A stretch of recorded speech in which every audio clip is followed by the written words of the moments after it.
Hi guys, Daniel Stephen here, the Executive Health Coach, and in today's video I wanted to talk to you about the importance of sleep. So for those of you who have worked with me, know me, or have watched any of my previous videos, you might know that I worked in finance for a year as a graduate after university. In that year my health totally went to pieces, for want of better words, and one of the things that was hugely affected outside of my weight was the quality of sleep I got. I was pretty much an insomniac for that year. Now, that for me was caused by stress, depression, anxiety, horrific eating habits, not exercising, drinking too much alcohol. There's a whole list of things that happened that year. But today I want to focus on how I managed to get my sleep back on track. One of the best things to remember with sleep is you need as much of it as possible. So on average between 7 and 9 hours. So if you're functioning at the moment on less than 7, even though you might feel like that's enough for you, you might be very surprised by how much better you can perform if you got just an extra half an hour or hour. So, and I do understand as well that for some people, even 7 hours is just out of the question if you've got young kids, especially ones that don't have a good nighttime routine yet. I totally get that. But aim for as long as possible and up to the 7 to 9 hour mark. So, regarding myself and what I managed to do, and these are things that I talk to my clients about, is the importance of not using alcohol is a main thing. A lot of people will use alcohol to help them wind down in the evenings after a stressful day. And a lot of the clients I work with are executives in their fields, and with that comes a lot of stress. And with that comes the need to unwind from that stress to be able to shut your brain down to be able to sleep. And one of the easiest ways is taking a drink, or 2 or 3.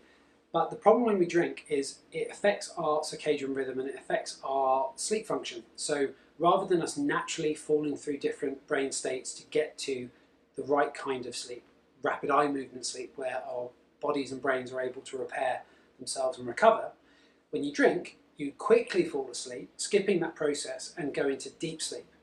Now the problem with deep sleep is that's part of a natural cycle, but it's not the only part. And when you only get into deep sleep when you drink, you're going to have a very unrested night. You're going to wake up in the morning feeling like you've never slept. I don't know how many of you are watching this, but for me personally, that just sums up the majority of my late teens university years, and definitely the year I was working in finance. So as tempting as it may be to want that drink, the alcoholic drink, to help you just switch the thoughts off in your head, there are other ways. One of the easiest things to do is to create a routine.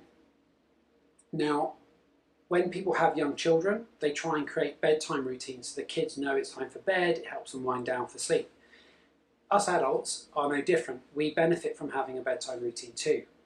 So what I mean by that is, bearing in mind you want to be aiming for a minimum of 7 hours, let's say you have to be up at 6 in the morning, then that would mean you need to be in bed asleep by 11 at night. What I would suggest is setting an alarm, not only to wake you up, but to remind you to get ready for bed. So if you have to be in bed by 11 to get your 7 hours, set your alarm for ideally for 10, an hour before, and at the latest half an hour before at 10:30. And this alarm is just meant to stop you watching TV, stop you streaming multiple shows, stop you working on that project, stop you talking to your partner or the kids or whatever you're doing. It's to get you to remind yourself that now it's time to stop and now it's time to focus on sleep. And then you use that alarm to prompt you to start your bedtime routine. That bedtime routine can consist of multiple different things for different people, depending on what works for you.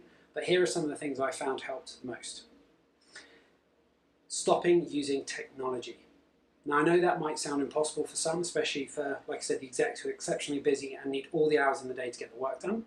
But the technology that we use, the phones, the tablets, the laptops, the TV screens, the PCs, the desktops, they all emit a blue light. And that blue light affects our brain's patterns. And that affects our ability to fall asleep. So ideally, you want to stop using technology an hour before bed. You don't have to then just sit there for an hour. You could read a book. But the whole point is you're trying to avoid the stimulation of technology. So that's one thing you can try. Another thing you can try is some form of meditation. Now I'm a huge fan of this. I get a lot of my clients, or try to get them to do this, and most of them do. A lot are hesitant at first, you know, in the West, especially in the UK, in Europe, and in North America, meditation isn't as common as it is in other parts of the world. But it doesn't have to have a religious or spiritual connotation to it. It can purely be done in terms of a breathing exercise or mindfulness. You know, there's so many different types. But the thing with meditation is it helps us slow our brains down and clear our thoughts. So when we do that, we're going to quieten and turn down the volume on all that noise we have going on in our heads, which is for a lot of people the reason they can't fall asleep. So meditation is another thing to do, turning off tech an hour before bed and trying to meditate. Another thing that often works well for people is doing some form of stretching or something where they are switching off the brain and thinking about the body. Again, it just helps to quieten the thoughts. Now, whatever you do decide to try, it's really important that there's a routine created. So what I mean by that is, if your alarm goes off an hour before bed, try and do the same thing in the same order so that it's cueing you subconsciously to think, my alarm went off, I'm now meditating, I'm now doing some stretching, I'm now reading a book, I'm now brushing my teeth and flossing and showering, whatever it is. That means it's time for bed. And you'd be surprised at how quickly, after doing this just for a few days and then a couple of weeks, this can have a huge impact on your sleep quality.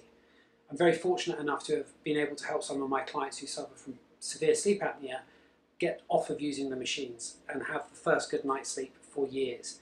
And the key is, one of the big keys is that bedtime routine.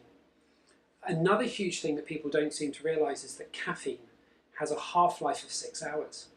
So that means if you're drinking coffee or tea that's caffeinated late into the day, half of the caffeine content will still be in your circulation in your body 6 hours later.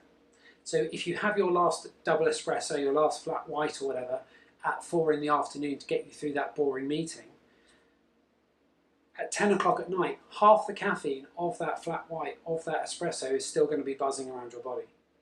So one thing I say as a really simple way of remembering not to drink too much caffeine is to just cut it off at midday. A totally separate thing is why you're drinking so much. If you're struggling for energy, it could be linked to sleep, it could be linked to diet, it could be linked to a lack of exercise. But if you're relying on caffeine to get through the day, then something else is wrong with your setup, with your diet, with your way of life. But in regards to sleep, too much caffeine and caffeine late on in the day is going to have a massive, massive impact on your sleep quality. So we've got reducing alcohol so that we actually get good quality sleep and we feel rested the next day. Another one is creating that bedtime routine. That's one of the biggest ones. Another aspect is reducing caffeine content. And a last one I'd say is what you're eating. What we eat has a huge impact on how we feel, how we think, how the body functions. So if we're eating a lot of processed foods, if we're eating high sugar content foods, and I don't just mean processed sweets, but I also mean just very carby foods, or lots of bread, potato, rice and pasta, that too can have an impact. So that's not such an easy thing to fix in a video that's only going to be short, but bear in mind that if you're eating a load of junk, that too will have a massive impact on your body's ability to sleep. So hopefully you found those tips helpful. If this is something that you're struggling with and you're just not able to fall asleep, you're not able to stay asleep, you're not able to wake up in the morning feeling like you have slept, essentially if there's issues with that and this has helped or piqued your interest, fantastic. If you want to know more, feel free to comment below, or you can send me an email. I'm going to leave my email below. Or if you aren't a connection on LinkedIn, feel free to connect with me. I'm always looking to connect with people who are interested in health and well-being. And if you are a connection, reach out to me with a direct message and I'd be happy to go through this with you.